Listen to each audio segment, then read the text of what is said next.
राधिका आज कामावरून लवकरच घरी आली होती कारण तिला आज माहेरी जायचं होतं. उद्या तिच्या भावाचा साखरपुडा होता. म्हणूनच ती कामावरून आल्यानंतर घरातील सर्व कामे आवरून आपली बॅग भरण्यासाठी घेते. भावाच्या साखरपुड्यात कोणती साडी नेसायची हे तिने आधीच ठरवलेलं होतं. पण कपाटात तिने सिलेक्ट केलेली तिची नवीन साडी मात्र काही मिळत नव्हती. म्हणून ती अस्वस्थ होऊन घाई गडबड करून शोधाशोध करत होती. जवळजवळ तिने अर्धं कपाट पालतं घातलं होतं, पण अजूनही तिची ती साडी काही मिळत नव्हती. तेवढ्यात तिचा नवरा सागर तेथे आला आणि ते विस्कटलेलं कपाट बघून तिला विचारू लागला, "काय झालं राधिका? काय शोधत आहेस? आणि या कपाटाची काय हालत बनवून ठेवली आहेस? कपाटातील बरीच कपडे बेडवर का काढली आहेस? आणि तुला माहेरी जायचं आहे ना? मग काय शोधत आहेस कपाटात एवढं?" ती म्हणाली, "काय सांगू, मी सगळं कपाट उचकटून काढलं, पण मला ती हिरव्या कलरची साडी काही सापडेना झाली. पण ती साडी गेली तरी कुठे गेली हेच काही कळेना. आणि मी अजून एकदाही ती नेसली नाही. उद्या साखरपुड्यात तीच साडी नेसायची म्हणून मी त्या साडीला मॅचिंग अशा बांगड्या आणि कानातलेसुद्धा घेतले आहेत. तर मी उद्याच्या कार्यक्रमात काय घालू?" तेव्हा सागर तिच्याकडे बघत म्हणाला, "अगं, त्या एका साडीसाठी हा सगळा बेड कपड्यांनी का भरून ठेवला आहेस? माझी ती हिरवी साडी मिळेना झाली आहे, जी तू माझ्यासाठी म्हणून आणली होतीस. उद्याच्या कार्यक्रमाला मला तीच साडी नेसायची होती. कुठे गेली काय माहिती?" असं बोलत राधिका सर्व कपडे नीट नीट चेक करत असते. त्यावर सागर म्हणाला, "कुठे जाणार? असेल इथेच कुठेतरी. तू आईला विचारलं का तिने कुठे ठेवली किंवा पाहिली आहे का?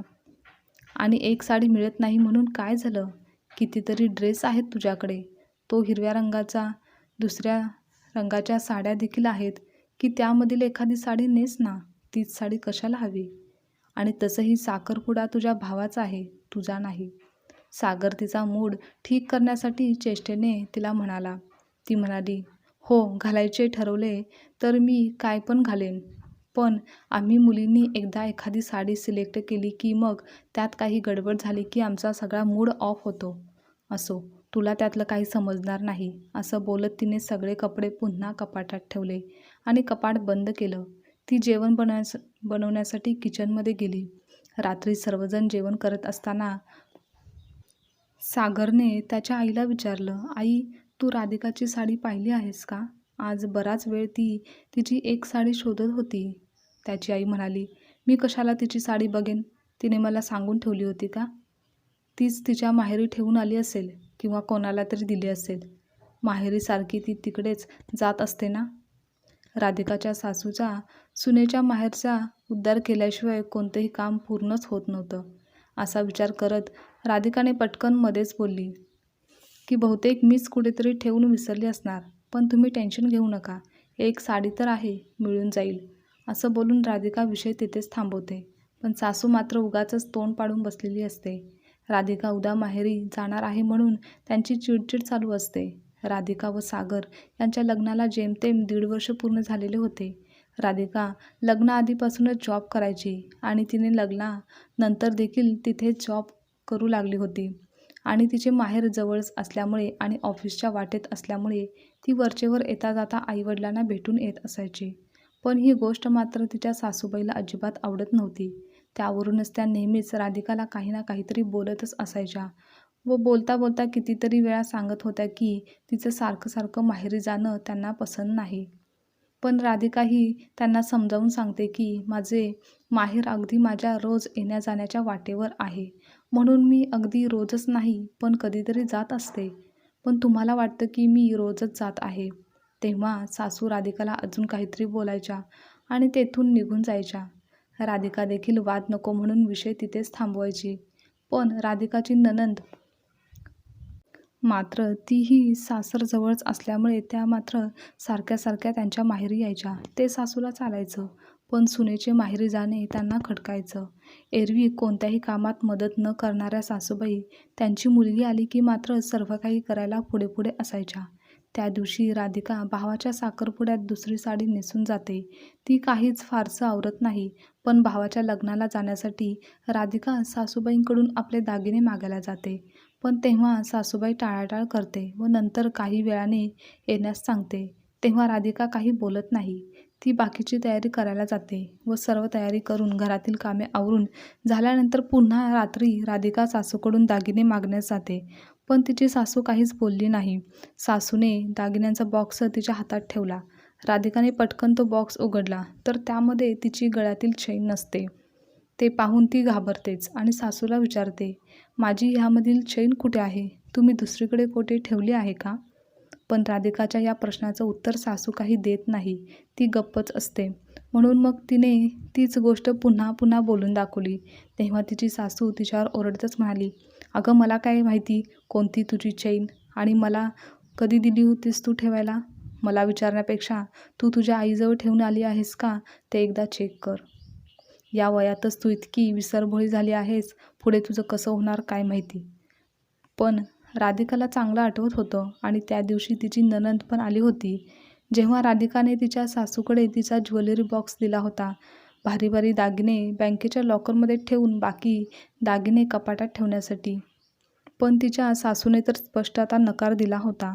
राधिका पुढे काही न बोलता विचार करत जाते की हे सर्व असं कसं काय होत आहे. मला माझ्या वस्तू कुठे ठेवल्या, कोणाला दिल्या हे चांगलंच आठवत आहे. पण तरीही हा सर्व गोंधळ कसा काय होत आहे. त्यानंतर राधिका कार्यक्रमासाठी माहेरी जाते आणि कार्यक्रम करून संध्याकाळी घरी येते तर तिची नणंद व तिची मुलगी आलेली असते. ते पाहून राधिका बोलते, ताई तुम्ही कधी आलात? मी दुपारीच आले आहे. हो का, मी लगेच फ्रेश होऊन सगळ्यांसाठी चहा आणते, असं सांगून राधिका किचनमध्ये गेली तर किचनमध्ये नंदेची मुलगी प्राजू तिच्याजवळ आली. तेव्हा अचानक तिची नजर प्राजूच्या गळ्यातील चैनवर गेली. ती म्हणाली, अरे वा प्राजू, तुझ्या गळ्यातील चैन तर सेम माझ्यासारखी आहे. तेव्हा प्राजू मग म्हणाली, हो मामी, ही चैन तुझीच तर आहे, मला आजीने दिली आहे. इतक्यात राधिकाची सासू व नणंद तिथे आलेली असतात. त्यांनी देखील हे सगळं ऐकलेलं असतं आणि प्राजूच्या त्या बोलण्याने सासू आणि नणंद दोघींचा चेहरा देखील पडलेला असतो. सर्वजण एकमेकींकडे पाहत होतं पण कोणी तेव्हा काहीच बोललं नाही. पण सासूने जे काही केलं आहे ते राधिकाच्या लक्षात देखील येतं. त्यानंतर नणंद गेल्यानंतर तिची सासू बोलते की हे काय केलंस सूनबाई? घरी आलेल्या मुलींना कुणी असं अपमानित करतं का? ती माझी सगळ्यात लाडकी मुलगी आहे. कपड्यांचा आणि दागिन्यांचा तिला किती शौक आहे. तिला माहिती आहे का, तुला माहिती आहे का? खरंच तुला कसं वागावं कळत नाही. तुला तर फारच कपड्यांची दागिन्यांची हाव आहे आणि तू तर जॉब करतेस, काहीही खरेदी करू शकतेस आणि ती तर घ्यायला नकोच बोलत होती पण मीच तिला दिलं म्हणून तिनेही ती घेतली. पण आज आपल्याच घरातून किती दुःखी होऊन ती गेली माझी मुलगी. खरं तर राधिकाला तर तिच्या चैनबद्दल बोलायचं होतं पण उलट तिलाच एवढं सर्व काही ऐकून घ्यावं लागलं होतं. पण आता मात्र राधिकाच्या डोक्यात प्रकाश पडला.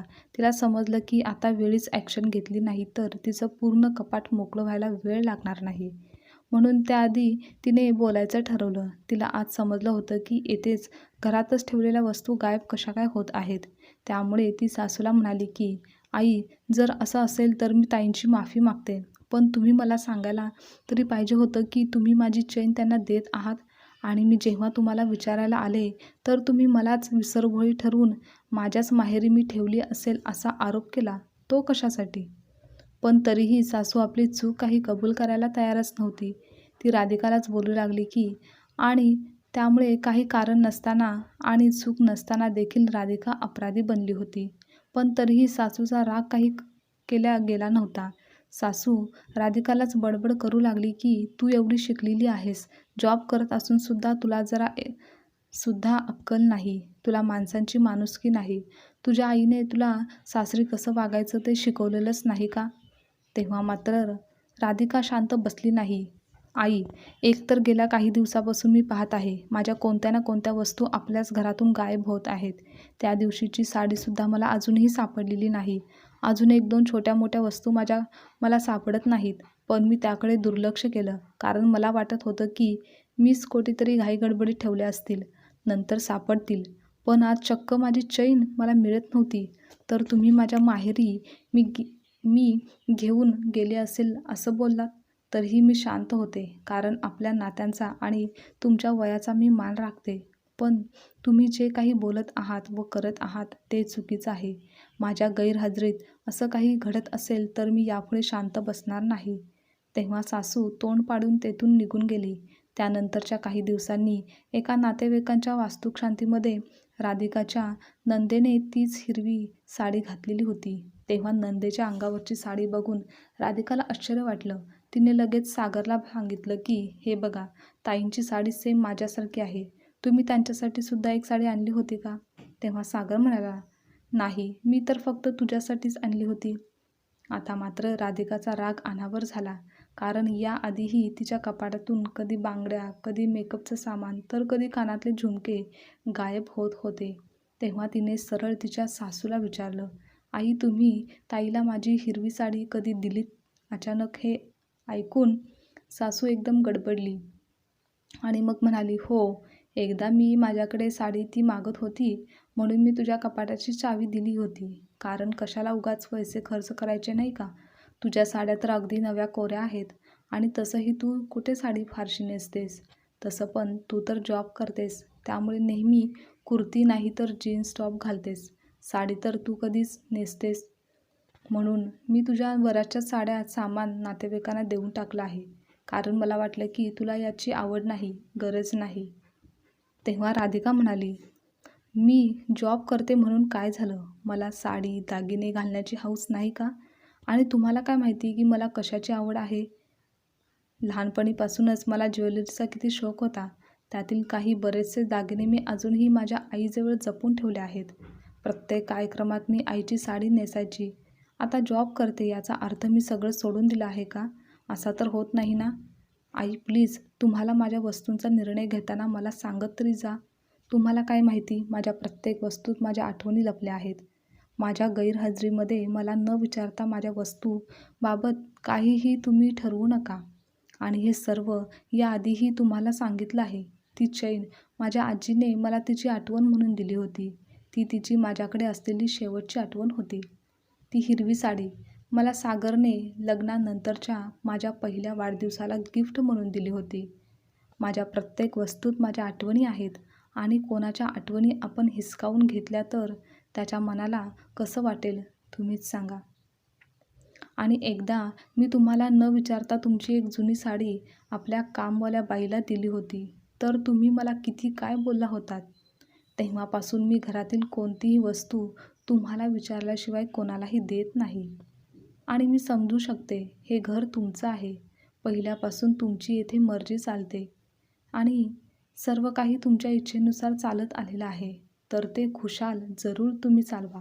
पण माझ्याशी संबंधित गोष्टीबद्दल एकदा तरी मला विचारत जा. त्या दिवशी तुम्ही माझ्या आईवर आरोप केलात की मी माझ्या आईकडे साडी व चैन नेऊन ठेवली असेल. पण कोणती आई आपल्याच मुलीला दिलेली वस्तू परत मागून घेईल का? आणि जर मी तिला काही दिलंच तर ती मला त्याच्या दुप्पट देत असते. माझा भाऊ येथे राहत नाही, तो बाहेरगावी राहतो. येथे माझे आईवडील दोघेच राहतात आणि माझ्या येण्या जाण्याच्या वाटेवर त्यांचं घर आहे, तर मी त्यांना भेटायला जाते. त्यांना काही द्यायला जात नाही. आणि यापुढे प्लीज माझी कोणतीही वस्तू कोणालाही देताना मला सांगत जा. असं बोलत राधिका तिच्या खोलीत निघून गेली. सागरसुद्धा यावेळी तिला काही बोलला नाही, कारण त्याला माहिती होतं की यावेळी राधिकाची काहीही चूक नव्हती. दुसऱ्या दिवशी सकाळी ऑफिसला जाताना राधिका तिच्या सासूजवळ गेली आणि म्हणाली, आई, याआधी जे काही झालं आहे ते पुन्हा होऊ नये म्हणून मी माझ्या कपाटाला लॉक केलं आहे. तुम्हाला काही पाहिजे असेल तर माझ्याकडून मागून घ्या. असं म्हणत कपाटाची चावी तिने तिच्या पर्समध्ये ठेवली आणि ती ऑफिसला गेली. आपल्याच घरात आपल्या कपाटाला लॉक लावून चावी सोबत घेऊन जाणं तिला ठीक वाटलं नव्हतं, पण कुठे ना कुठे हे पाऊल उचलणं तिला गरजेचं होतं. सासरी सुनेची वस्तू सुनेच्या गैरहजेरीत, तेही सुनेला न विचारता सासू आपल्या मुलीला किंवा कोणालाही देत असेल तर ते खूप चुकीचं आहे. सुनेच्या वस्तू, मग ते कपडे असो किंवा अजून काहीही असो, तिचे स्वतःचे असतात आणि त्यावर फक्त तिचाच अधिकार असतो. तिच्या गैरहजेरीमध्ये तिच्या वस्तू सासूने कोणालाही दिल्या नाही पाहिजेत. तेव्हा सासूलाही कळून चुकलं की आपण जे सुनेच्या गैरहजेरीमध्ये वागत होतो ते चुकीचंच होतं. आजची कथा तुम्हाला आवडल्यास लाईक, शेअर, कमेंट करा आणि चॅनलवर नवीन असाल तर चॅनलला सबस्क्राईबसुद्धा नक्की करा.